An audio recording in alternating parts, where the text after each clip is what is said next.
Jednom davno snimajući sa Robertom Prosinečkim, ispričao mi zanimljivu anegdotu da je jedan od njegovih trenera imao, mislim čak žesticu, vjerojatno viski, u onim plastičnim bocama koje se bacaju u teren.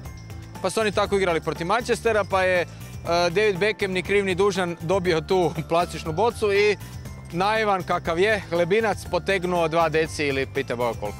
Tekuće zabave su ti bile uglavnom van terena.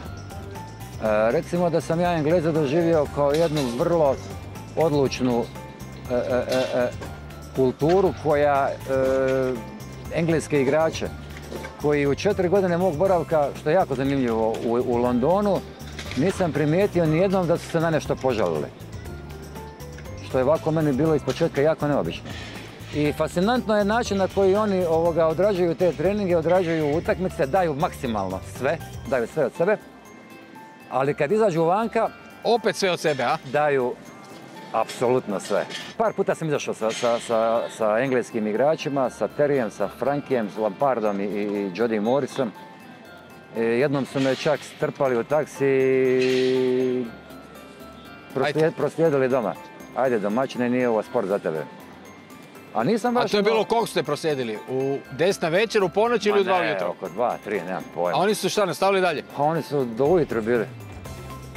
Tako da je, ali na treningu nisi mogao primijetiti apsolutno ništa. A dobro, od ove tvoje ekipice koju si sad spomenuo, ko je bio najjači? I konkurencija je jako žestoka. Konkurencija je jako žestoka, moram ti biti iskren i reći da nisam nikad dočekao kraj da ti kažem ko je najizraženiji talent po tom pitanju, ali da su talentirani ovako generalno po tom pitanju jesu. I to do granica izdržljivosti. Znači 2 jetre. Pa možda čak i više organa, nije samo pitanju jetra, jer to sve negdje opet treba valjda se isprocesuirati. Ali se na treningu ništa ne primijetilo, to je fascinantno. Znači oni odrade trening maksimalno, čak Terry i Lampard obuku 2 šuškavca. Apsolutno ne možeš primijetiti ništa po njihovim kretanjima na terenu da su oni izgubili noć. Kako, ne pitaj me. Zašto? Ne znam.